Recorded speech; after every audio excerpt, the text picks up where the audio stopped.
Welcome to Horror After Midnight, brought to you by Slinky's Liquor Pawn and Video. And I'm your humble host and narrator, Slinky, joined by Freddy, KC. And we have the Blood Brothers with us. Holy shit, guys. This is gonna be awesome. Yes. Introduce We're yourselves, here. guys. Those who, for the uninitiated. Yes. Okay. Sorry, I was just coughing. Did you say introduce ourselves?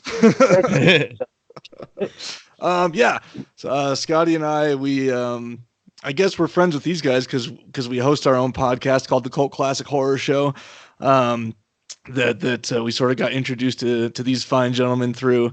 I believe the main topic of discussion will be our first film, She Walks the Woods, which is a found footage, low budget film that we threw together in like less than a month. And then I don't know, maybe we'll answer some questions. We just got done filming a very, very larger film that we just finished production and now we're in post production. So thanks for having us, you guys. Fucking A. Yeah, guys, it's great to be here, and I love you guys, and likewise back and forth, and we've all been in the same community and same boat for the last few years, and it's just good to like see your faces and hang out. So this is gonna be fun. Yeah, it's gonna be fun. Absolutely. Can't thank you guys enough for coming on and hanging out with us, man. Sincerely. Oh, of course. You just want to jump right into it, or like She Walks the Woods, guys, you blew my fucking face off with that movie. Yeah. Like, couldn't. Oh, well, thank you. I actually cringed when I so many watched it, expectations. Like, what was that? No, man. Thank you. First of all, of course I watch it as a filmmaker and an actor and sort of cringe the whole time, but I think for what it was, it's not too bad. We went out there. I could get into it if you want me to. There's like a whole story behind how we settled on that, why we made it. And I mean, if you guys got the time, go ahead, tell us. We're just voraciously gonna keep this shit up, man. So seriously, I'm so proud of Freddy right now because there's so much wind in the background and I don't hear any of it at all. Freddy's a pimp on the recording. Like, yeah, you're a sexy motherfucker. So anyways, no, man, we made this film like last minute.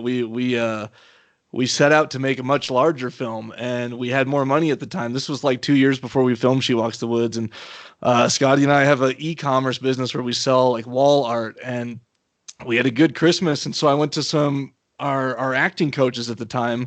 So me and Scotty do a acting workshop every week up in Denver, and we had no experience in making films whatsoever. So we went to these dudes and we're like, hey, we have a little bit of money. Like, let's make a movie. How do we do that? And they're like, oh, well, let's get a script first. And I was like, oh shit, I guess you're right. We need a script. And yeah. And so that always helps. Yeah.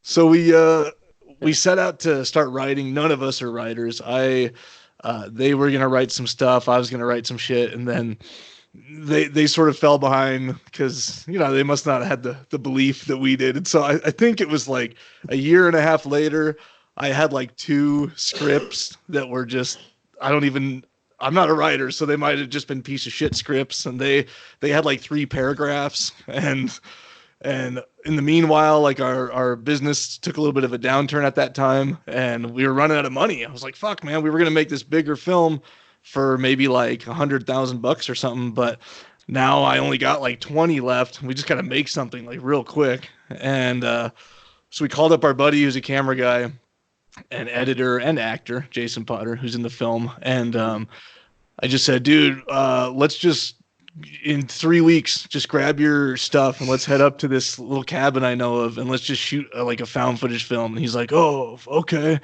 And then the other guys that were going to help us were like, oh, hold on, we'll come help too. Like, we'll be involved. And then I had Rob like outlining ideas, and me and him came up with an outline. We don't even have a script. We have like a basic outline, and we went up there, and then we just fucking shot this thing for like 7 days straight. And the only place we spent money was the effects team, with some blood effects and stuff like that. And so they flew in and did it. But so basically all that boils down to is that we set out to do something way bigger.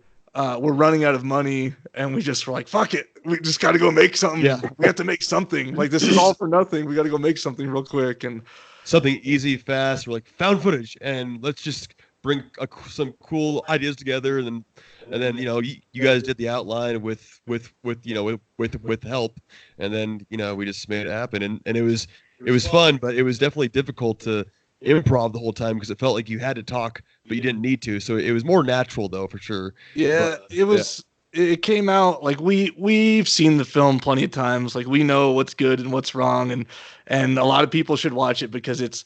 I think it's good low budget filmmaking and good found footage low budget filmmaking. We're aware that like we tried to write it and we're not the best writers, so there's a lot of like cool looking shit going on, and there's a lot of good character development, I think, but there's some lulls here and there, and you could say the middle it might drag on a little, but if you know us, it's just sort of funny to watch that shit. Chris and I said that before. I think in our review we said the dynamic between the two brothers, you guys sell it because you're fucking real brothers. So yeah, oh yeah, those are real fights. Yeah. Well, I love the part where the camera goes and looks at Scotty in the cabin, and that cracks me up, man. Taking a shit. Yeah, I actually wasn't really taking a shit, but no, I know. What helped it though was the low budget, actually, because that forces you guys to think on your toes, outside the box. And I think that's one of the things that helps low budget filmmaking. Just my opinion, That's true. Yes, so, there was actually there was a little bit of written dialogue that you kind of see that's in there, but and my character was supposed to be like the douchebag, so I definitely douched it up big time. I'm not like really like that in real life, I mean, I do guy jokes and stuff, but I definitely hammed it up a lot for funny in the movie. Yeah, we both, and it was nice to see that. Doing the characters doing an internet thing, how they have to do many takes because like they'll fuck up one or what I mean. It was cool to see that because that's what happens. It's exactly that was when I was setting the snare traps, and we actually were going to take those out, but like, you know what? Let's just keep those takes in the movie because it's real. I got to give kudos to Jason Potter, the editor and actor and DP. I mean, it was like 7 of us that made this thing. So, there's people doing everything, or maybe like 12 total. But he, like we took so much footage, you can tell by the kind of movie it is. We just had the camera rolling all the time, and we had certain things we hit, but there was a lot of extra footage, and we just dumped it all on him. We're like, here's all the footage, man. Like, here, make a movie out of it. And, yeah. Wow. So, jump in, guys. You guys got questions, man. I'm not. So. Yeah. I was going to ask, how was it shooting the opening scene with the hunters? That was fun. We actually, so that was the last thing we shot. We shot the bulk of the movie in July here in Colorado, and then we had to do a reshoot of some of us main characters running through the woods in October, and then actually we went back up in November to shoot the hunters because we felt like we wanted to get something at the beginning. We wanted more of a hook. We originally actually had the park rangers at the very beginning rather than the end, and so like, no, this doesn't really work. What do we need to do? We need to find something to do. So then we came up with this idea of like, hey, we could have something that happened right before we show up, right before the Ultimate Survival crew show up. So we put together 3 guys, 3 hunters, and went up, and it was a lot colder and snowy. So that was what we came up with was that hook. I think what spawned it mainly is that we got our first cut of the film, and it was like 62 minutes long. It was short. I mean, like 2.5 hours of footage. Oh fuck! We had 2.5 hours of footage and condensed down to 60 minutes. Like, oh wait, we need to do some reshoots. Holy shit! So actually the hunter sequence is my favorite thing about the whole film, and so I'm glad that we went back up and caught it. And so one of our co-directors, Brian, sort of I think thought of the sequence, and then Rob wrote it out, and then we went up and knocked it out. Like Scotty said, that was last, right? Or did we do the other? We did that. Was okay. So then there's some stuff in the middle where after Jason Potter dies, gets his throat ripped. Dead as Copley. Yeah, it used to, like in the first cut, that went straight into like the intro to the scalping scene, and so now in the film, like we sort of walk around for a while. She like Hope breaks down crying and we hug her, and then Scotty's freaking out, shining the camera around. So all that shit we added in like 2 months later too, because it just felt like it was too. Started to go too fast at the end, you know. Well, it seems more organic now. Actually, it flows really well, man. Like it's a scary fucking flick. Like it's pretty awesome. Well, thank you, man. I appreciate that. Yeah, we definitely like the last 20 minutes of it is what I like the best. That's what when we marketed it and ran our Kickstarter. You know, like I said, we knew what we were working with. So, unlike some of these filmmakers, these indie filmmakers that like try to tell you that they got like the next fucking Blumhouse movie, but they spent 10 grand on it and it's the worst shit you've ever seen. You know what I'm saying? Instead of like trying to hype it that much, we knew what we had. So when we did it for Kickstarter, we're like, hey, the things we pointed out were like great character development. You don't see that a lot in horror movies. I think it was the last 15 or 20 minutes will scare the shit out of you. And like, that's all we said. You know, we didn't say, oh, this is the fucking best movie since Paranormal. Yeah. No, that's great, man. No, it's a great flick, man. Like you guys, there's a formula to it, and it's really well done. Like really crafted, fucking great. So seriously, I appreciate it, man. You don't mind me like bantering on about how to put ice in like a cooler or take a cooler out of the back of the car. Some of those things, I'm like, oh god, whatever. I mean. We just talk. I mean, that's what I would do in real life. Oh, you got to put the ice, whatever. Exactly. And we're like amateur ultimate survival guys, so we're like really bad at it, So that's what we were going for. We're going for that. We're going for the guy humor. I was kind of the pervert of like the group, like macking on the girl, and and that's what we were going for, So. We basically got the same feedback we get about our negative reviews about the podcast. Oh, it sounds like a bunch of fucking high schoolers telling dick jokes. Like, well, yep, that's what we wanted. Hey, dick jokes are fucking funny, man. They work. Like, come on, you gonna bust my balls? Like, exactly. No, that's great. That's great. I didn't want to cut Freddy off. I thought you were going to say something, Freddy, before Christopher. I don't know. Oh, no. Yeah. I was going to say something about that kill with Jason Potter. Yeah, and, it was. I got a lot of Friday the 13th vibes from that. That's true, man. Funny thing about that is, we actually had a different vision for that, and it came out all right. We panicked for a little bit. We fixed it. We got on set, we were writing it, and what I pictured when writing this scene is like, oh hey, we're gonna see the whole thing happen. Like he's gonna be sitting there, the camera's gonna be on him, a hand is gonna reach out and like rip a hole in his throat and pull it back, and it's like just gonna chunk of skin. Yeah, it's gonna be like this gaping hole, and we're just gonna see the whole thing happen, and that's how I wrote it, and that's how I sent it to the effects team, and then they got on set and they were like, oh, so we have all this stuff set up. Like, so where's, when do we cut away and then back to him again? I was like, what? I was like, I don't want to cut away and back to him again. I just want to see the whole thing happen. And she's like, oh no, we have to like cut away. Like her hand has to go on it. Then we have to cut to something, like it has to cut so that then the prosthetic's there and the hand's on it, Yep. And what I wanted was like it to already be there and see the whole thing happen. And I don't know, I guess we were on the same page. I've learned a lot from this film, and so we're like, I don't know, maybe the camera he had in his hand is pointing up at him. And so if you really were to like dissect the mechanics of that cutaway shot to the camera looking up at him, it's like, there's probably no way that he could hold it that way. And it's really looking up at him. And then that camera doesn't have as grainy of a look as the other one. And so it pissed me off. And then it was bright, and the way that they made his prosthetic, and you guys might have seen some of the photos, is like, when it's a naked prosthetic or there's no blood on it, it looks sort of dumb because it looks like there's ribbons coming out of his neck. It's like, I don't know what it was. It looks like there's ribbons coming out of his neck. Looks weird.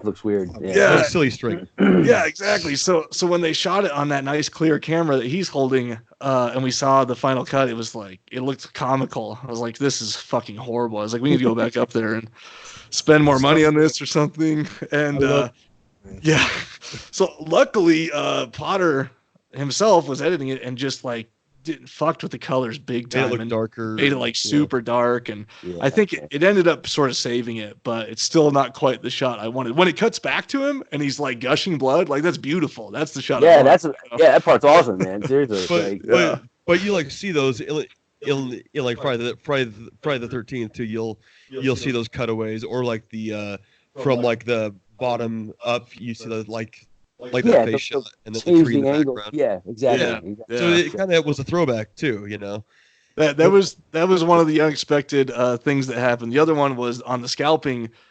Oh God. Yeah, I'll never put this down. I was almost redid this effect too. Like we were so pissed. We had that infrared camera going when she gets scalped, and none of us realized that shit doesn't pick up blood. Like I thought it would show up black on infrared. Doesn't pick up blood. Yeah. I thought like maybe it would be black. Infrared doesn't. Yeah. Yeah, and so when they peeled the scalp back, Hope's scalp.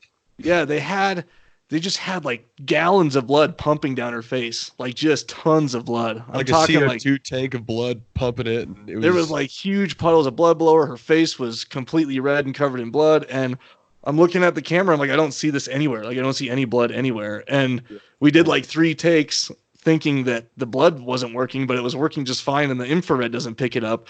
And by then we were used up. So I just wish we would have had. I wish we would have had like a color camera shooting on it at the same time, just to have that option, you know. And we definitely could have, but we just thought it was late. It was dark. I think there was some trade-off, because I think with the infrared, you get to see a little bit of like detail when the cap gets pulled back, and there looks like almost there's some brain matter or something, but you don't see the blood like you would have, like it was meant to be. Yeah, those kills are brutal, man. Yeah, we should have had someone with like an iPhone. Yeah, like what made a little bit of Evil Dead in there, you know? Oh yeah, you gotta have Evil Dead up in there somewhere. Running through the woods, falling down. Yeah, the girl always falls. They always fall down. They always fall down. That's funny. Man. All right, let's go. Come on, guys. I got a ton of questions, man. So like, I'll run this bitch if you let me. I'm ready. No, I was gonna ask, how much fun was it shooting the intro for Ultimate Survival? Looks like a lot of fun. Funny thing about that, actually, so some of the intro was us for sure, but then a lot of it was just footage that Potter had from like camping trips, and like hiking trips. Yeah, hiking trips. So Scotty and I mean, we've hiked a shit ton. We're in Colorado. There's 14ers here. We're not like avid daily hikers, but we'll just make a day of it sometimes to hit one of these tall peaks here. And Jason Potter does the same thing, but he's a videographer, so he takes footage all the time. We just have pictures and shit. So it's funny. So obviously you see us like by a river stacking rocks and stuff. Like we did that for the film. But then the rest of it, like his Jeep going through water and some dude standing on a rock, that's like none of us. That's his friend or something. And it was just like footage that he had. And then there's a picture of me and Scotty like holding a sign up, and there's like photo stills put in there. Yeah, and the 2 stills of us are from like 6 years ago when we were hiking that I just sent to him. And so it was not a lot to do to put that together. The stuff where we're by the river and everything, we did take that on the way up to set during one of the reshoots. So that drive up there where Scotty's like peeing, and then we're like looking out the window, like that's all done on an iPhone actually, and that was done after the fact too, like 2 months later. So yeah, and all that footage was mainly GoPros from Jason, and actually the hunter scene in the very beginning was all from GoPros too. So that was strapped to their heads and stuff. So yeah, we had a bunch of different cameras used in this. It was like counting the GoPros, we had 4 different types of cameras. So yeah, it kind of made the movie a little different there too. So yeah. Hey Danny. Yeah, man. What was up with the powder on the nose halfway through the movie, man? Is that storing some cocaine or what? Was there powder on my nose? Yeah, dude. Honestly, bro. Oh, you know what it is? I stuck my little powdered pillow in. No. Now I know exactly what you're talking about. I know exactly what it's like the reflection from the headlamp. Was it? Yeah, it shows straight down on your nose, and it was just, I realized that after a while, not while we were filming, but as I was watching some of the footage at first, was like, why is my nose all fucking white? And then I know, I was like, what is he trying to do? It always had it pointed down rather than up. Yeah, I had the camera, the fucking headlamp pointed down, and it was down enough that like some of it was catching my nose, you know. And when it's infrared, or not even infrared, it was on that DSLR. It looked, you just caught it like that, you know. I always had to put it up. I'm like, dude, your fucking camera's down. Put it up here. I hope. See, and I saw that, and I was like, oh shit. I bet people will notice that, right? But obviously not. Freddie just thinks I was sniffing coke the whole time. Yeah, we had skiing too. You guys went skiing, you know. Yeah, we actually had a big pile of coke within the cabin. In between every take, you know, you takes, just go bury yourself in it. Sounds more believable. Yeah.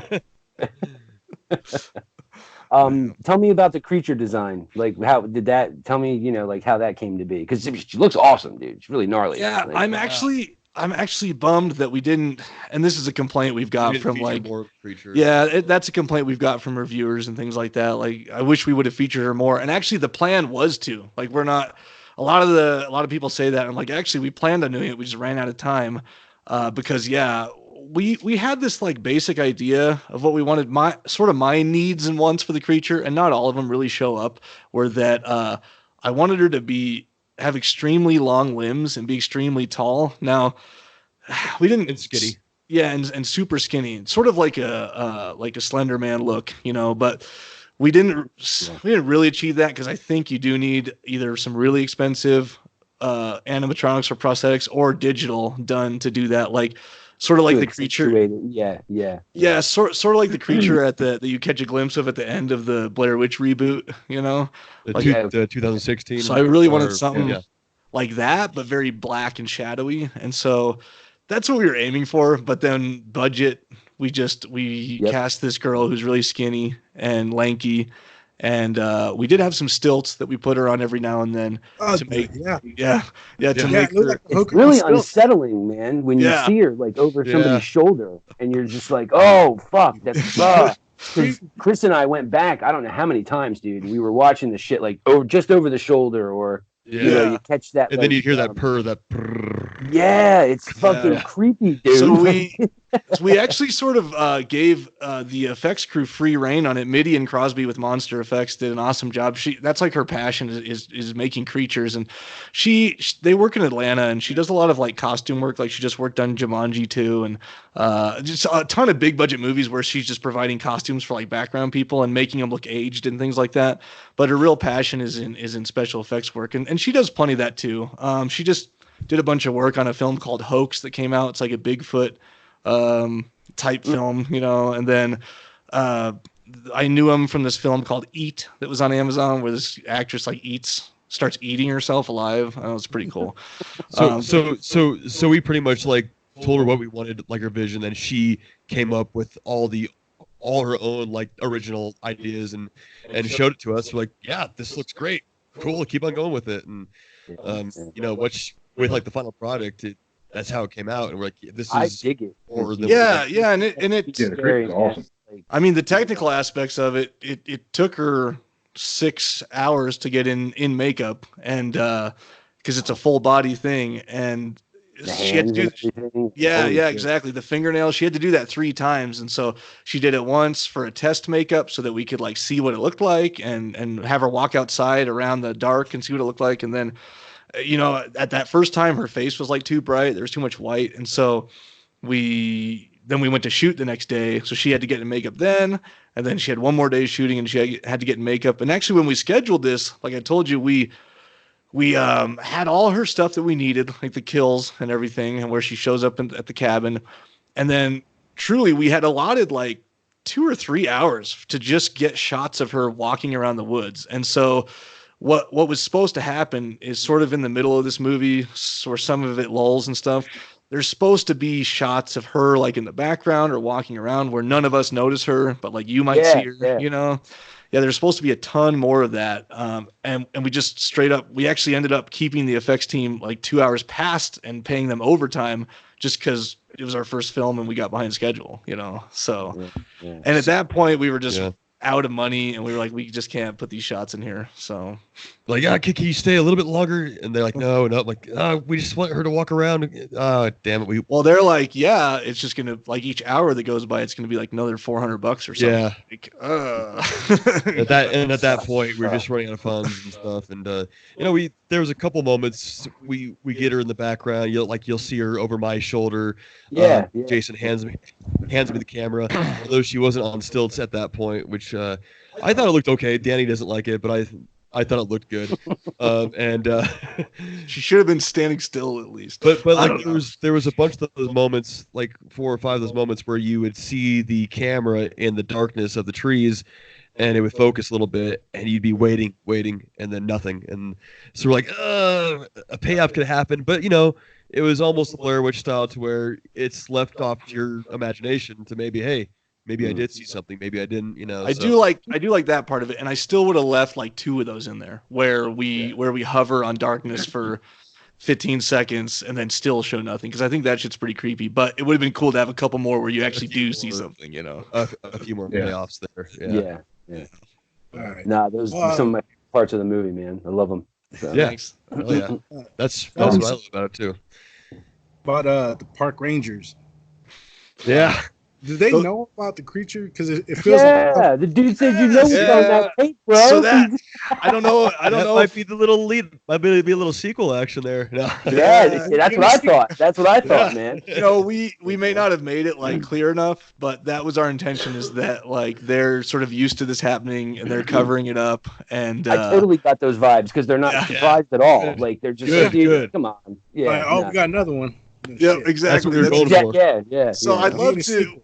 Yeah, we've talked about a prequel, sequel, or side story where, because you could just keep bringing new people up there, and then the effects could get better in them parks, man. Yeah. So oh yeah, exactly. And we'd like to explore. It'd be cool to explore like the origins of either the creature or even the origins of or delve into that phenomenon of people going missing, because that is a true stat, and we just sort of built the story around that, but then we sort of left it in the dust. And I think that's another thing that we get from people is like, oh, I wish they would have got into like the people missing more. And we almost did. We got done with the film. I think I'm being sort of hard on it, but everyone else that made the film likes it just fine. But I'm sort of like, we should have done this, and this, and we're our own worst critic, right? And yeah, and you guys know Carmelo from our podcast, and after we finished this film, he sort of entered in and helped us with the Kickstarter. But he's also a writer, and he wrote this next film we just did, and he had this idea for like a bunch of additions for the film to keep it going, and it was basically without changing it too much, without getting any more effect shots or anything like that. He proposed this idea where let's have this whole story being told by like a documentarian, and so our movie almost becomes a film within the film, and then this documentarian can sort of narrate and provide some exposition. We can add in some interviews with people whose family members have gone missing and some of their experiences. And so it was tempting. Like I was like, oh, should we go back and add this in? But I think at that point it would have cost like another, I don't know, $15,000 to get some of those shots and to gear up production again. And at that point, like we made the movie, we had a distributor already. And I was like, nah, let's just move on. Like we know we're going to make a lot of movies. We're just going to keep making them. So let's just move on. but we were this close to actually doing it. And I'm like, you know what? It would make the movie that much more better. And it would make more, it'd bring things full circle and make things make a lot of sense. Well, now it's open for a sequel, But yeah, but now, we had with another one, man. Yeah. Because we have the park rangers that find the footage, like, and it's like they're there like every week. Oh, look, another murder. Archive that footage. Let's just clean this up. And those were actually our directors. The 2 park rangers were the directors. Yeah, and we actually shot that later too. I think that was another pickup day too. I think that one we just went up like a week later or something. No, that was the day of the other pickup shots. Oh, so was we went up okay. During the day. We had a bunch of leftover blood that the effects team left us, like a big, 4 gallons of blood, and we just dumped it all on the ground. And Like, oh yeah, this is where Danny dies, and we'll just dump this here, and this is where it happens. So hopefully it looked accurate enough. Yeah. Of your disembowelment. It was overall though, man. I mean, I'm sure you guys can tell it was like it's fun as shit to go shoot a film out in the woods like that. And you know, we had no cell phone service for real, and we had no running water or power, and so bathrooms. So luckily there's this guy whose cabin we used. He let us use for free. He's a real chill guy. That obviously it's a piece of shit cabin, so no one really stays up there. He's like, yeah, I got this little thing I got for like super cheap 20 years ago or 10 years ago. You guys can go use it. And you don't even ask me, like, just go up there whenever you want. Like, even when you're not filming a movie, just go up there. It's like, all right. Okay. And it's a pretty cool looking cabin though. Yeah, it's definitely one of a kind. So he has this little 6-acre plot, and he luckily had this neighbor about 300 yards away who wasn't there. We're lucky she wasn't there, because I guess it's some older lady that like lives in Florida, but she's got this cabin up here, and her cabin was much nicer than his, you know. And she had like a outhouse out next to her cabin, and so we sort of just commandeered it. And we used the shit out of that outhouse. And we hopefully she's not watching, which is good, because you know we had females on set, and we don't want them just going in the woods like while we're trying to shoot a film. And so luckily we used that. We tried to leave it like exactly how we found it, and so she didn't notice. And I guess she did get home shortly after we were done filming, and there was still blood in the road, and she like complained to our dude about the blood. She's like, what's this blood here? I thought, what was happening here? It's like, oh, shut up, it's just fake blood. No big deal. Yeah. So it was an experience. Still carrying the bullshit rape whistle. Oh yeah, dude, it's on my backpack. That's my actual backpack. That's my actual hiking backpack, and that line was completely ad lib. What are you gonna do? Blow your bullshit rape whistle? Oh god, it was obviously that line was written in, but earlier in the film, I'm actually blowing the little fucking thing that I have on my backpack. That was just last minute. It was like, oh, he mentions a rape whistle. So here, I'm just gonna blow on this little thing. Yeah, there's little things of scripted dialogue that we put in there just to carry the story a little bit, but it was like almost on the spot. We didn't really we memorized it, but it seemed like it almost threw things off because the whole rest of the room was just improv. You know, we had a detailed shot by shot outline, but we're like, okay, for this scene, this and this needs to happen, this needs to get across, go, and we would just improv. But for a couple of those scenes, we just had, a couple of the reshoots we had written in lines, so that almost threw things off like a little bit. Yeah, I think it would have been cool to just leave them more unscripted, but just outline them a little better. And I don't know, it's all right. But there's great dialogue in there too. Bullshit come through. Yeah, that's hysterical, man. So a lot of that was a Rob line. Rob wrote that. That was a Rob line for sure. Man. You guys got a question? Good, man. I think Ellswick's muted. Can't hear you, Chris. Yep, watch. He's gonna fucking bow. He's gonna do some violent shit here. Yep, I hear you. I see your lips moving, but I can't hear you. Can't make out the word. Oh, there it goes. There you go. All right, what'd you say? About the campfire story, the scarecrow story. Was that like based on true events or? Yeah. What's up with that, man? Actually, man, you know what? I had a different story that I was gonna tell that was true, like between me and Scotty. But honestly, it probably wasn't as cool. And we got on set like that night. And Brian, one of the directors, was like, "What's your story?" And I sort of started telling it to him. He's like, "Hold on." He's like, "I got this story that's like actually happened to my friend." And I was like, "Oh, okay." It was a lot more detailed for sure. So he describes this whole story to me, and that's what it ended up being. Was that like I guess it actually happened to his friend, and so right before we shot that scene, I mean, he just explained to me exactly what I just explained to everybody else. Like he explained it to me, and he's like, "You got that?" I was like, "Yeah, I got it." Then we're like, "All right, let's just do it." We can go with it. He like told the story a couple times. Like, okay, let's see if we can remember the story right. And I think we got it pretty good. There might have been a few things left out, but I mean, it came off pretty good. And by the way, that scene was we had the low light camera, it turned way up, so it was a little brighter than we wanted it to be. The fire was like raging. It actually seems like, but but well, we kind of wish it was a little bit darker. But not to get technical, but you set like the light, you set the ISO into how well it's going to work in the dark, and then we get ready to go, but then we stoke the fire real quick, and obviously it got a lot brighter. So, but I thought it looked sort of cool personally. Yeah. Oh yeah, absolutely. Yeah. Yeah, the story was awesome. Oh. Yeah. And then the scarecrow goes way up.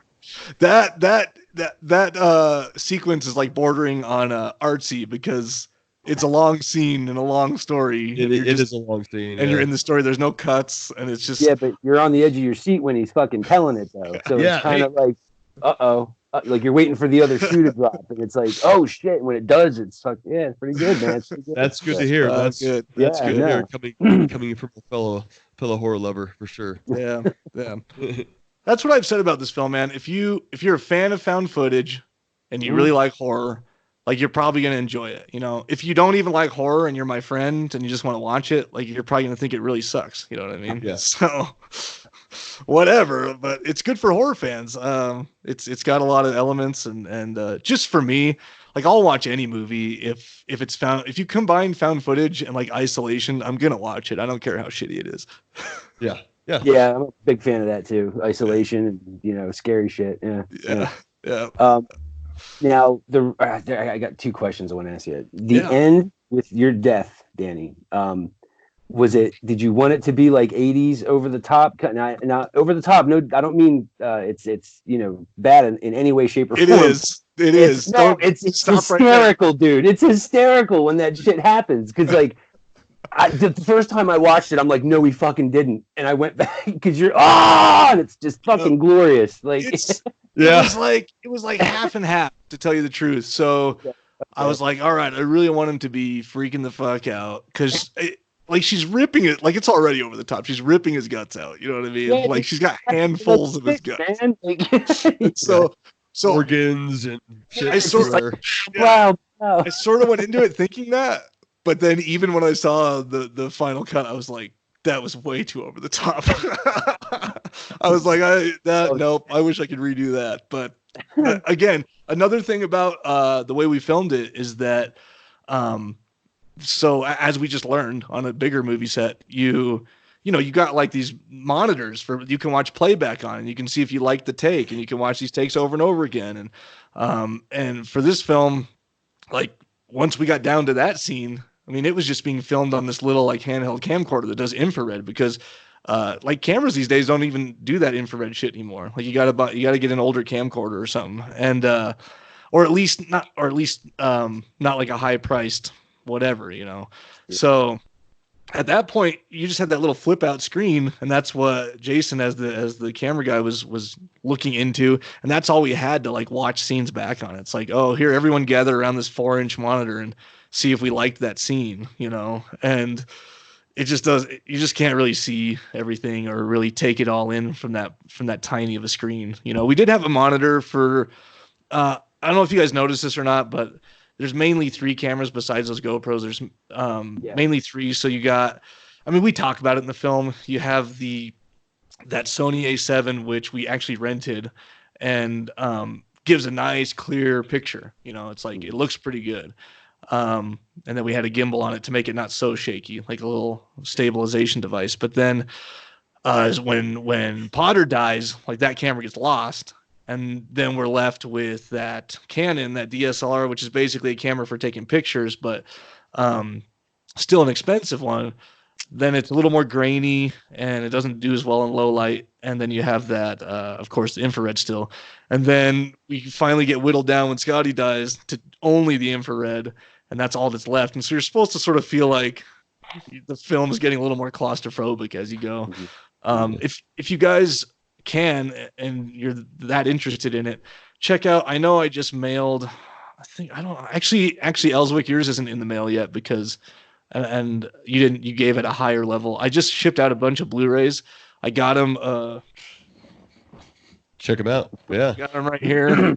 So, these have they have 2 commentaries on them, and then there's like a 30-minute making of documentary that we put a lot of work into. That actually is really good. Potter did a great job. I take no It's really cool. I take no credit for that. Potter put together this really awesome documentary that looks professional as shit, and it's like better. It looks better than the movie. I swear to God, this documentary is fucking awesome. So it's got like it's got like still photos. It's got behind the scenes footage. It's got interviews with everyone from the film in front of like a green screen, and we got like shit going on in the background. It's a really cool. Posted photos of when you guys were doing that. I was like, oh, professional like a motherfucker. Look at that. Like, so we talk a lot about we talk a lot about all that stuff in the special features on this show it again there.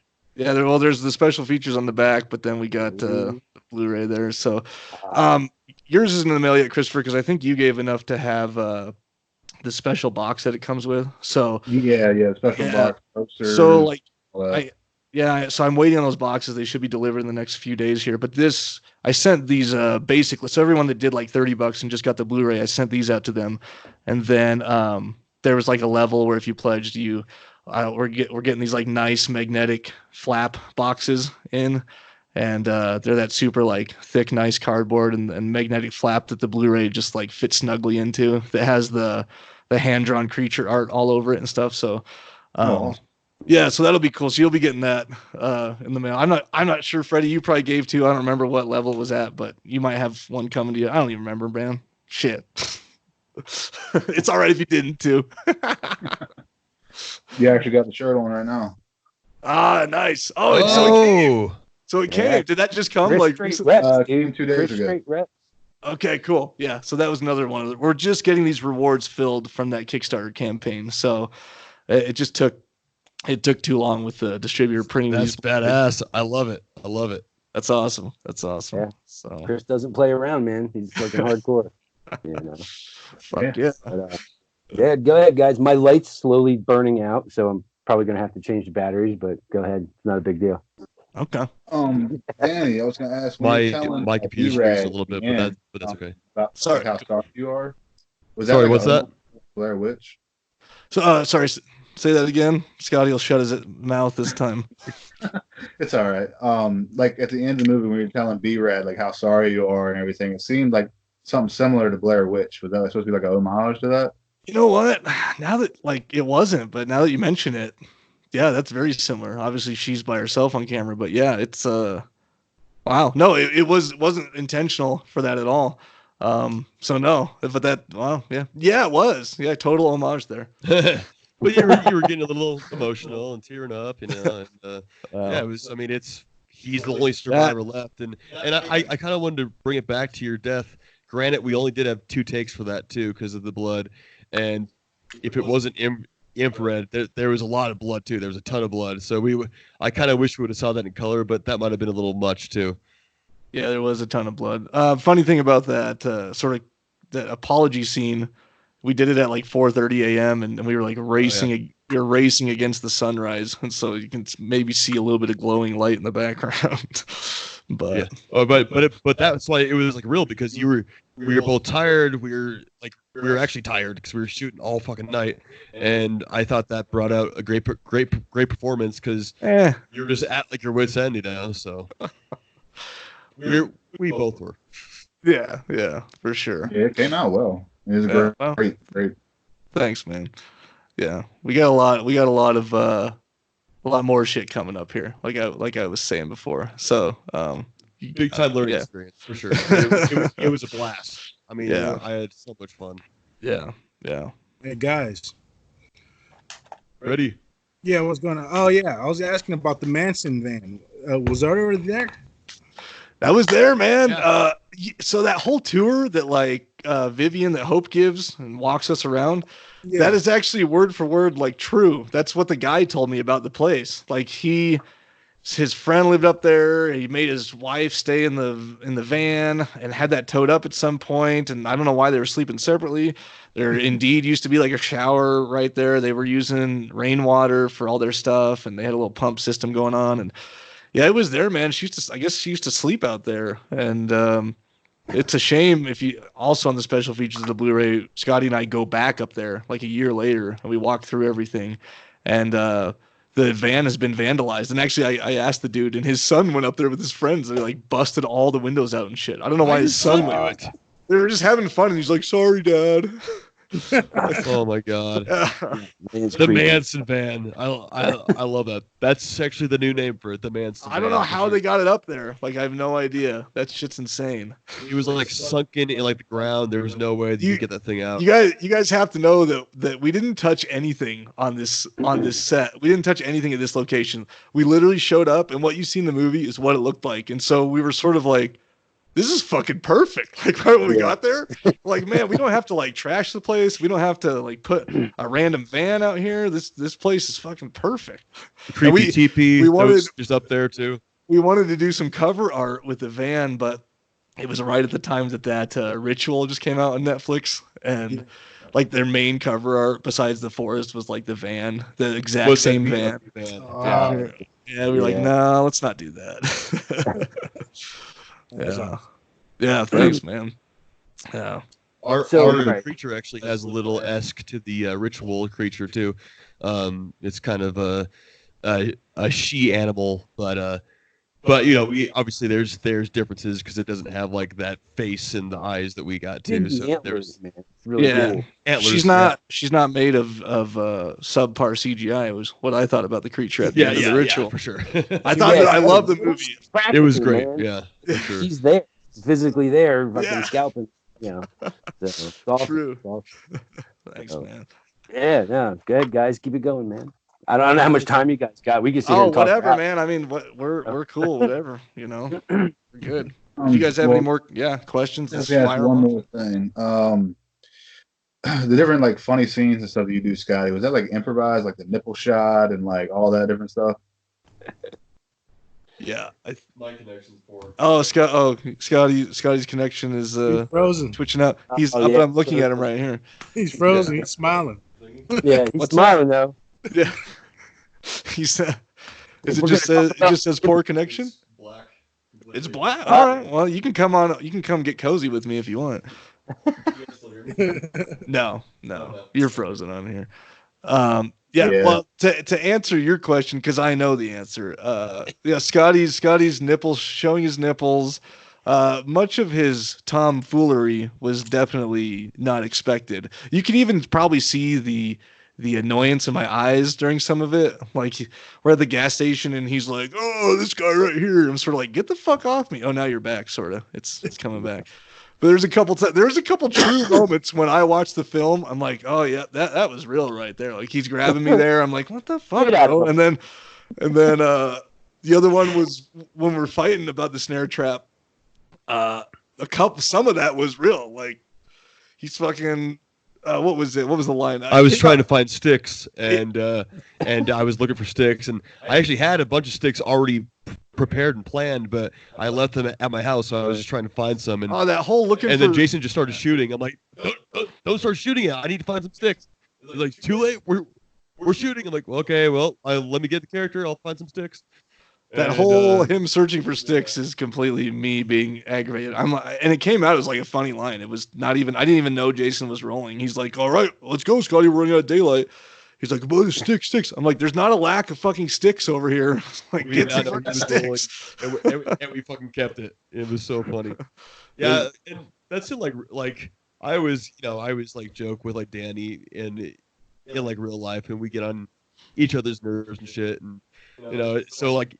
In the movie, I just did the same thing, and it definitely paid off well. I mean, not even the sticks, but that whole fucking sequence is all not planned. That if you want to talk about improv, like that whole sequence is is probably the rawest thing in the whole film, because Potter just filmed the whole time, and I only thought he was just going to have us like setting up the trap and that's it. But then he put in like all these outtakes of us really arguing. And I was like, oh shit, like that was pretty funny. Like he actually fucked up, like Scotty fucked up the line twice. We're sitting there and Potter's like, action. And Scotty's like, I forgot what you say, but you're like, this rope's tense. You're like, well, here we are. Tense. Well, even the first one, you're like, well, or so, blah, blah. And I was like, that's my line. What are you doing? And then we like cut it. We start over again. Like all that really fucking happened. But it like made sense because we're filming the web series within the movie. So Yeah. like that's my line. No, that's my line. So it definitely fit.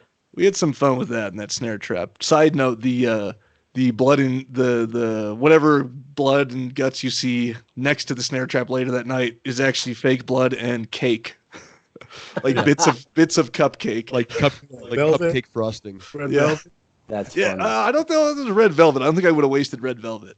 It was more just like white frosting. I think we had like vanilla cupcakes up there for someone's birthday. It was someone's birthday up there. Was it? One of the guys that came up for I can't remember, but we had cupcakes and like Brian, our director, is like, here, there's blood there, but let's just like throw some frosting there to make it seem like there's like I don't know, some kind of skin or something that like stands out. And it paid off good. Yeah. Yeah, no, it looks good. It looks good. It's funny. It's really funny. So that's some of my favorite parts of the movie, that banter back and forth, and then showing how many takes you have to do, and like flubbing lines and stuff like that. Like it was cool to see that, man. It was really cool to see. Yeah, that. very realistic. Considering what we all do. More real. Yeah, it sells it. It sells it. So. That's where we got some of the best reactions when we screened it at so we had like it was a quote unquote private premiere, but we did. Yeah, we what did was that like, dude? I didn't Yeah, know it was to really cool, interrupt you, man, but like screening your own movie, it was awesome. Yeah. Well, that's what I was gonna bump into is that that's that section of the film is where we got a ton of reactions from screening, because of course we're sitting in a movie theater with like 200 of our friends and family, and so.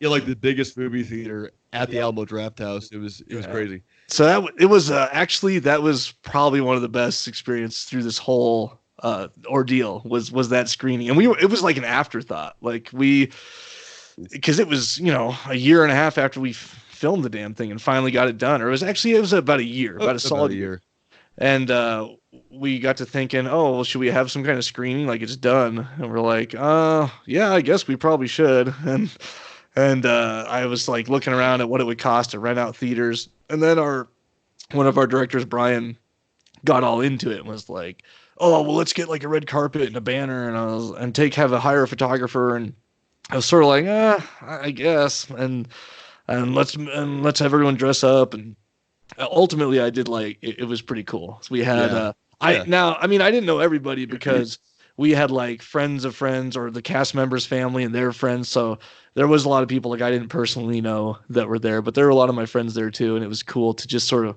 sit in like a normal movie theater that's packed and watch your own film. I was like looking around at like everyone and like sipping like a gin and tonic. I had like 5 drinks and like, oh shit, hopefully people like this. God, I don't want to. Oh my God. But it was really cool because like afterwards we went up on up in front of the screen and we had like a Q&A session and stuff. So it was pretty cool to be in front of everyone. It was a friendly audience because everyone knew us. It was your good old like hooting and hollering, people laughing out loud, people like screaming and yelling, So it was like all you could ask for as far as the screening could go, But I was like, oh, I guess they like. Yeah. I think I do like concede that I think a lot of it was because they knew all of us in the movie, and like so when they see me and Scotty arguing, they're like, oh, they're fucking arguing right now, and and then it was like when Potter and Vivian were making out, it's like her mom's sitting right there, and there's Potter, and and so the whole audience is like, woo, get it, Potter, So it was pretty cool. Yeah. Nah, what a gas that must be, man. Like that's cool. You can cross that shit off your bucket list. That's awesome. That's pretty cool. Oh yeah. Did it, crossed it off. Yeah. Yep, been there, done it, got the t-shirt. Like that's funny, man. That's so cool. Hell yeah. So cool. Got the t-shirt to prove. Guys.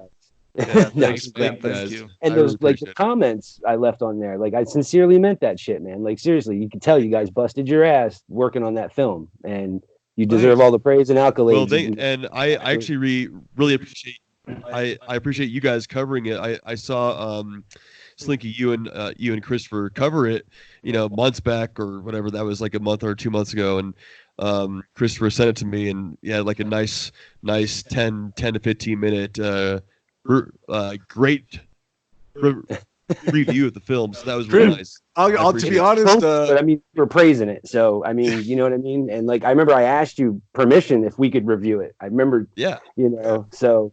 it took a little bit, but we got that fucker out there. So. Oh no, man! I'm telling you, Chris's enthusiasm has kept it alive in my heart. I'm like, this. I don't like this part or this part or this part. And then I'm like, you know what? Chris really seems to like it, and like, he's not my best friend, so maybe it's not all bad. Yeah. Oh, yeah. That movie's awesome. That's really good, guys. You know, thanks, man. Yeah, and coming from Freddy too. Oh man, that. I know that you critique movies very harshly. Yeah. I know Freddy tells no lies. Yes. I love you guys. We love you too, man. We fucking love you too, brother. Hell yes. Yeah. So right there, baby, right there. Yeah, man. So it was all overall, it was a really cool experience, and we learned so much, man. Like I said, we just went into our last one, and we like went in knowing so much more, having done that. And I'd like to go back, honestly, and revisit the found footage genre and do something with a little more money, a little more resources, and see if we can't like just really, really pull it off, like make it a lot better. So whether that's like connected to this film somehow, maybe a sequel or a side story or whatever, like that's cool.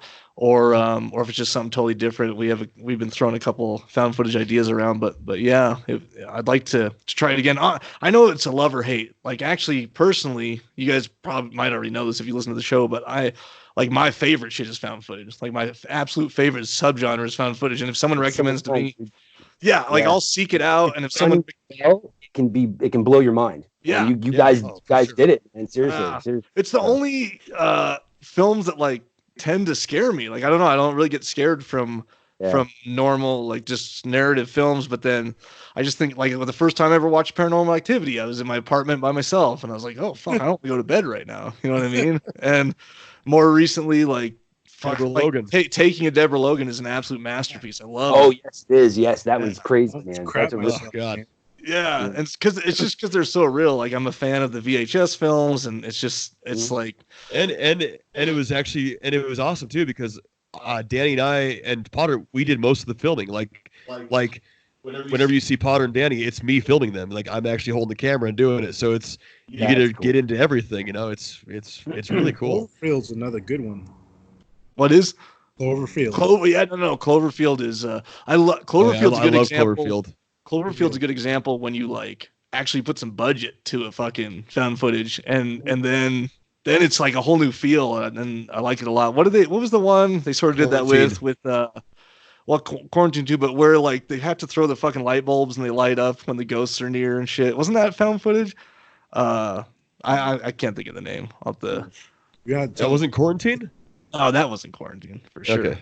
By the way, I watched the original version. I couldn't. It was way too shaky. I almost got sick.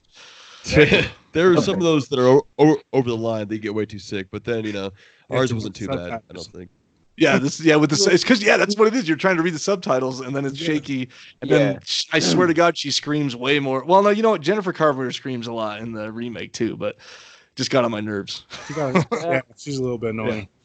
Well, like there's sometimes you can tell when there's certain set pieces and stuff, like when there's a scene that's coming up, it's set up in found footage. You can totally, like true. I said, yours it flows, man. It's kind of organic to a point. So it's like you can tell these guys accidentally caught this shit on camera. Yeah. Oh, well, thanks, man. That's good. Yeah, that's what we try to do. I appreciate that. And it was like that. We're like, okay, let's just turn the camera on and start shooting stuff. Yep. Yeah. Yep. Yeah, so it wasn't planned, I knew too. And actually, we found. I just assumed like we don't have that much money. Let's go make a found footage film, and that was the smart thing to do because you don't have to pay for like sound or lighting. You just use because it's supposed to be raw. You know what I mean? Obviously, it has to be like listenable and watchable. So I think we had some mics on the camera that picked it up all right, and I think it was believable without you having to strain too much to like hear it or whatever. But so obviously you save some money that way.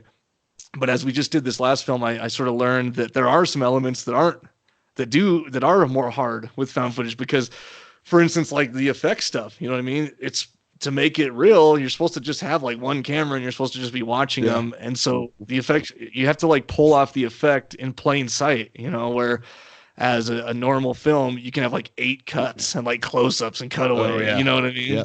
Yeah. It just happens. So That's how we ran into the problem with having the infrared camera and me having to turn off the light to the color one because I wouldn't have the light on when the creature's there. So, you know, it had to be on the infrared. That's why we didn't get the blood. So, I mean, we had no choice. And if we had one shot, one camera. If you had the light on and we saw the blood, people would be like, "Why the fuck does he have the light on? The creature's right there." Yeah. So it was, you know, it was more real. So we always beat ourselves up about that, but you know, that's how it had to happen. It's all, as you guys know, it's already hard enough to like find a reason to even have the fucking camera on in this situation. Because when you're running for your life, you know, yeah. So there has to be a reason, right? Yeah, big reason. So, tell us about your next movie, man. Yeah, man, this. What you can, just little. I'd love to share some with you guys if that's cool. Absolutely, man, absolutely.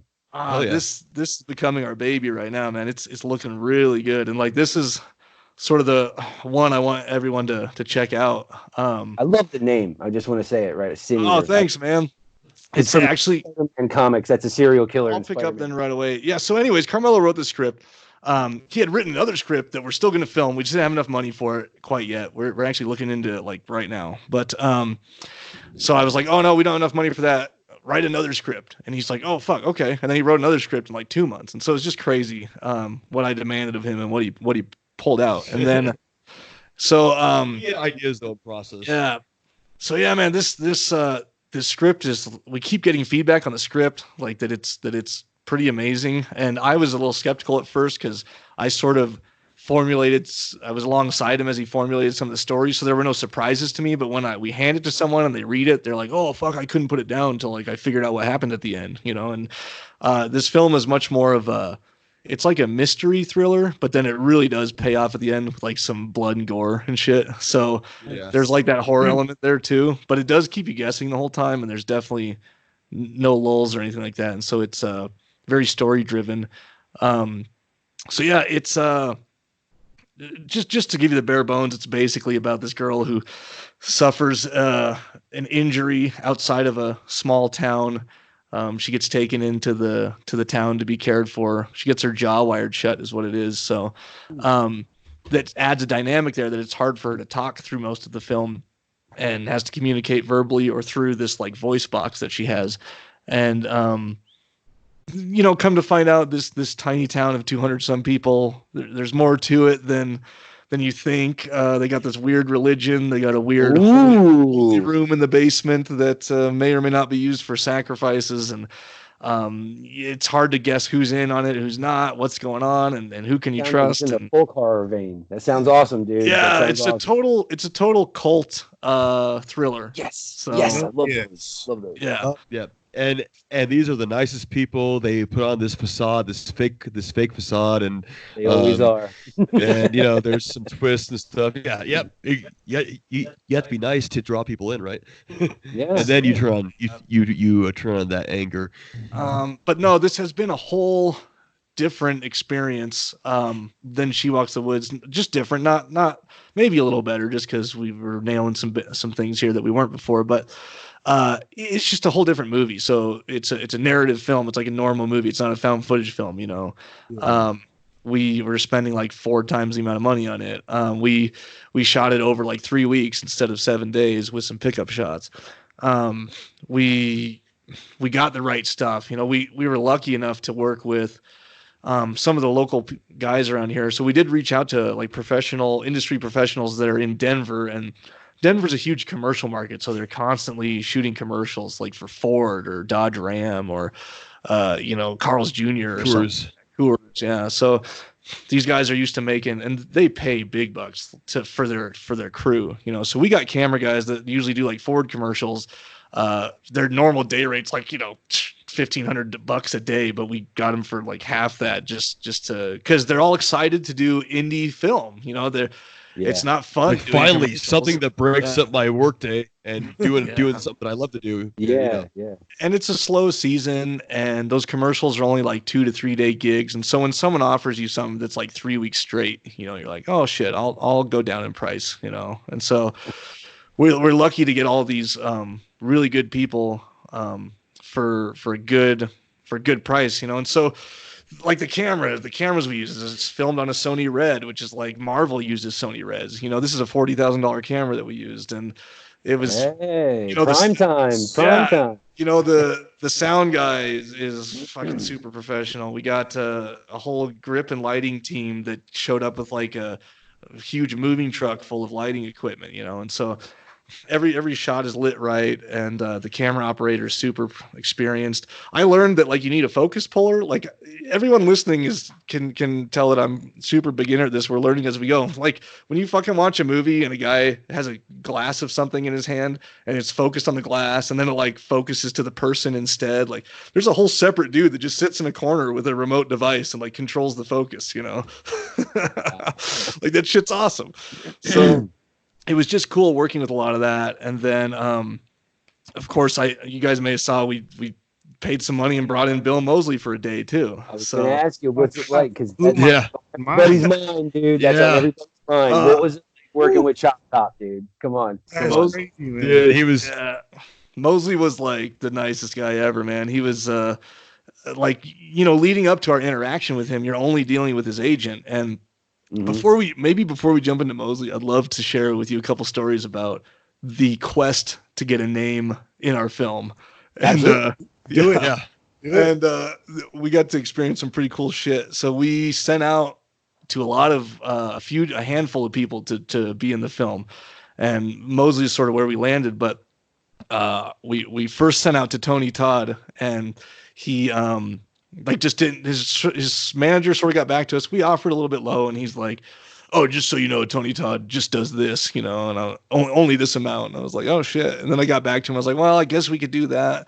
Let me know." And then he just didn't get back to me. So I sent out to more people. We sent out to like Ken Foray and Shit. Lance Hendrickson. Yeah, Lance Hendrickson. And anyways, throughout all of this process, while trying to nail someone down, we like Lance's agent wanted to jump on the phone with us. And we're like, "Oh, sweet." So me and Carmelo jumped on the phone, and she was like praising the script. She's like, "I see so many scripts a day. I throw them in the trash can after like 10 pages that I read before I give them to Lance, you know." And she's like, "I can't put this thing down." She's like, "This is freaking awesome." She's like, "But you know what? It's for the priest role." She says, "Lance has just played too many priests. I gave the script to him. He loves it, but he just doesn't want to play a priest again." So she's like, "Thank you. Like, we're going to pass, but please keep us in mind for future projects. Like, we love to work with you guys. We like the script a lot." I was like, "Oh," like I was just rock hard the whole time. Cool. You know? Yeah, that's awesome. That's awesome. So that was a cool experience. And then like the coolest one was that I sent it to Michael Biehn, you know. I was like, "It'd be cool to get Michael Biehn in here." Yeah. Like, what? Yeah. And so Kyle Reese. sent it to he has like a production company with his wife, and their email was on IMDb Pro. If you pay for a pro account on IMDb, you can see the contact info for all these celebrities. It's usually just their agent's contact info, you know. And sent it to him, and his wife emailed back and was like, "Oh, you know, he's sort of interested, but this rate's a little low." And she said, "But the number of days doesn't matter." And so I was like, "Oh, well, we could give him a bigger part for that amount of money, and then he could shoot for like a week." And she was like, "Oh," I'll never forget, my heart like stopped. She's like, oh, she's like, "Okay." She got back to me 5 minutes later. "Michael wants to jump on the phone with you real quick. Are you available?" I'm like, "Oh shit." I was like, "Yeah." That's badass, dude. Aliens That's wants to talk badass. to me. I three-way Ringo call. Anderson wants to talk to you. You know, Yeah, that's great. yeah, That's great. Or Johnny Ringo. Well, for me, it's all about Hicks. Hicks wanted to talk to me. Oh yeah, dude. Oh yeah. Oh, dude, Coffee so- will fucking the Abyss too. Yeah, so I get Carmelo on a three-way call because he's really good with his words, and we jump on the phone, and dude, we fucking talked to Michael Biehn for like an hour and a half. Like I was sort of Kyle Reese, bro. Like that's amazing. an hour and a half, dude.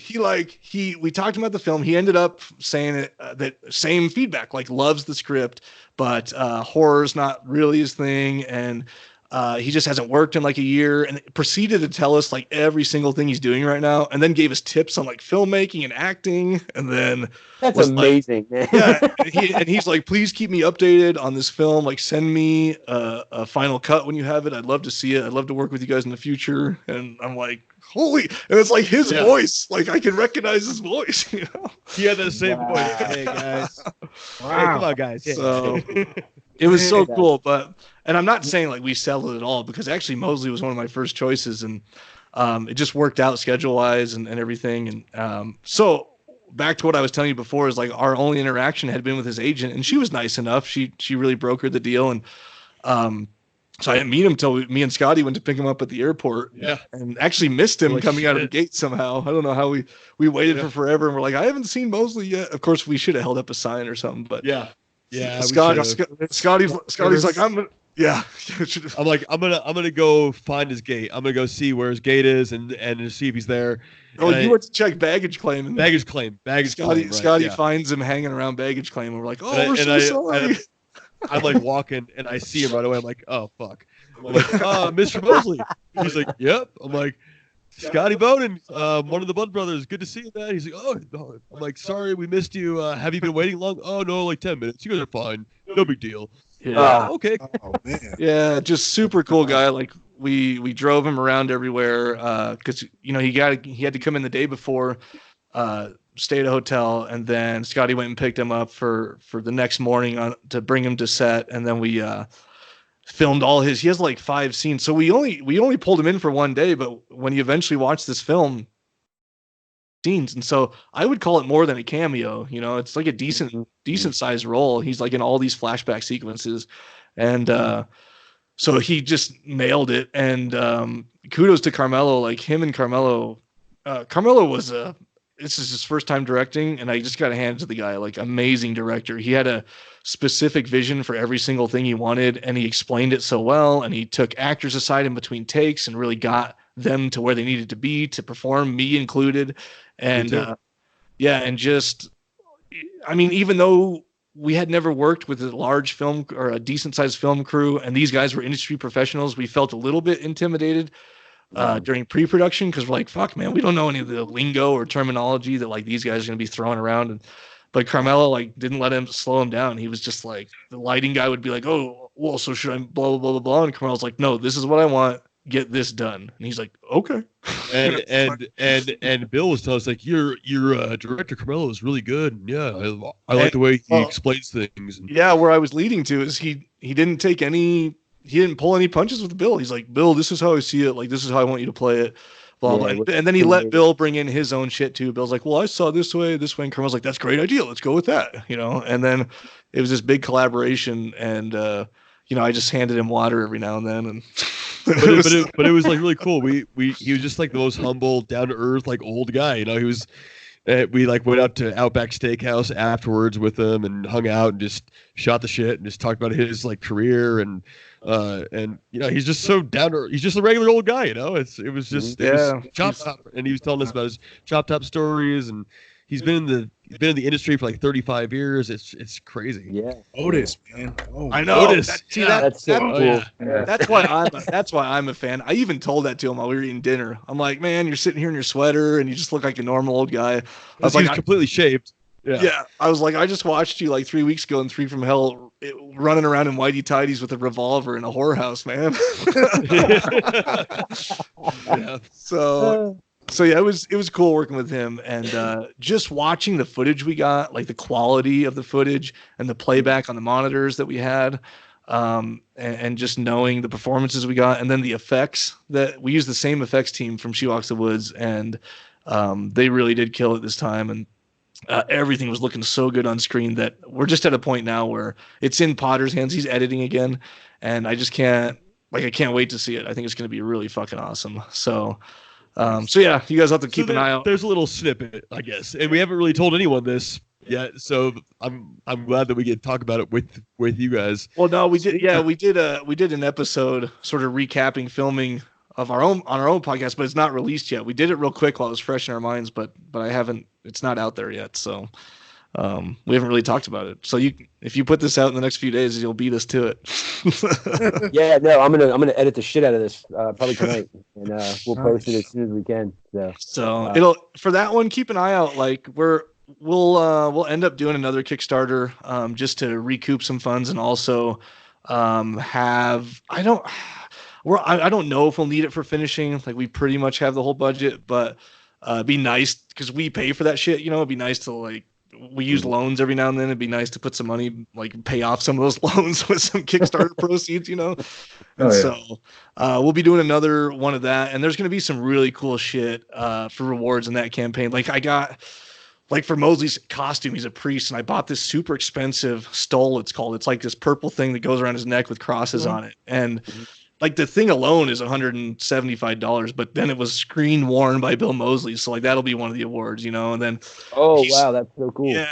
And he's signing like 50 posters, and we're going to use that. And there's going to be a lot of cool shit that's going to be a part of that. So sorry guys, I keep on freezing. That's all right. I was probably like an Android or something. Yeah, whatever, So yeah, man, we'd hope to just keep moving forward. Just keep making them, and our goal, and we've talked about this a little bit on our shows, we'd love to be actors and filmmakers, and so the goal is to, we made this film for like 4 times the amount of money we made Shoebox the Wood, so maybe after this film we get a little bit of some outside interest and we can make like $1 million movie, then maybe after that we can make like a $2 million movie, and then we can just sort of keep stepping it up. Yeah, keep it going. No, that's fantastic, guys. That really is, man. Seriously. Thanks, man. Thank you. you. Guys, I appreciate your support too. It means a lot to us. It means the world to us. But you guys have any other questions for him? Like, I just want to ask about the hike up the mountain. It was like shot really well. You got any stories about the hike? I'll tell you that when you watch these special features, Vivian was like just beat. She does no sports or athletics or anything, and we actually filmed us hiking up the mountain. It's not that far. It's probably like quarter mile. Yeah, about a quarter mile. Maybe a little bit more. Maybe a mile from where we were up to the very top. No, it's not a mile. Maybe a little over a quarter. But from where we were up to the top, but it's really steep, and the terrain of that whole location was steep. It doesn't really show on film, but it was a pain in the ass to shoot. It was way steep. And there was no trail. So yeah, we were like, hey, let's just walk to the top, all of us, and we'll just record it, which is what we did. And she was like, she was so whining about it. She's like, this is so horrible. And she got up, she's way out of breath. I'm like, Jesus, it's not that bad. And it was like 90 degrees that day, and we didn't wear sunscreen. We were all sunburnt and shit. And it was definitely a hike, and we got to the top, and we planned it that way, but it was hotter than normal, and we were beat for sure. Yeah, it was all real. Or Vivian though, she was definitely beat. She was like, just cut the camera. I just stop really quick. I'm like, we gotta keep rolling. Come on. That's awesome, man. No, I would love hearing. Just drink some water. Yeah, thanks, man. Like that's a lot of the fun stuff that happens on set and stuff, and a lot of times you guys don't get to talk about that stuff. Like on the special features, you have to be kind of matter of fact. So hearing this stuff love it, just absolutely love it. Oh, thanks. Yeah. Man. Oh yeah. We've definitely talked a lot more about stuff. We've covered a lot of the special features, but we've got more into details with like you guys, the stuff I wanted to say too. So this is great. Yeah, check out if you guys get a hold of the Blu-ray, or if anyone listening wants to grab the Blu-ray, it is on Amazon right now. You can also get it on Amazon Prime just for free, but if any of the special features interest you, grab the Blu-ray. It's pretty cheap, and like I said, 2 commentaries. One commentary with all us filmmakers, so me and Scotty and the 2 directors and Jason Potter, and then a separate commentary sort of done as the Cult Classic Horror Show. So it's me, Scotty, Rob, and Carmelo like reviewing our own movie as we watch it, sort of. And, hey, that's awesome. That's awesome. Yeah. The commentaries are cool, guys. I think you'll like that for sure. Awesome. And like the movie's short enough to where you can zip through them pretty quickly. Yeah. Well, it moves at a clip. It moves at a good clip. So it's awesome. Yeah. Anything else you guys want to plug, man? Like throw it out there, buddy. I think that's it, man. I mean, you got the movie on Amazon Prime. Just check us out, the Cult Classic Horror Show. Just look for that on your podcast apps. We cover horror movies and we try to go deep behind the scenes, but then we also interview random people here and there. And so yeah, check that out. We're doing Evil Dead 2013 tomorrow night. So I just watched it with commentary. That movie's so fucking awesome. Yeah. So yeah, check that out and keep an eye out for Sin Eater in the next 3 to. We're gonna let everybody know about it. Trust me. I will. Yes. Yeah. Awesome, man. Listen, I would like to extend to you an open invitation. Anytime you guys have some projects or whatever coming out, you guys are more than welcome to come hang out, man. Seriously, just let us know, and we'll start filming then. Seriously. Hell yeah, man. We'd love to. Thank you. In our extended horror family, so we love you guys. Absolutely. Thank you. Oh, Scotty froze. Now he's walking over here now. Okay, there he is. All right. Absolutely, man. Had a blast hanging out with you guys. Had a blast. No, us too, man. Thank you so much. Thank you so much. Thank you. So, thank you. All right. We'll talk to you guys later. All right. All right. We'll catch you later, man. Later, guys.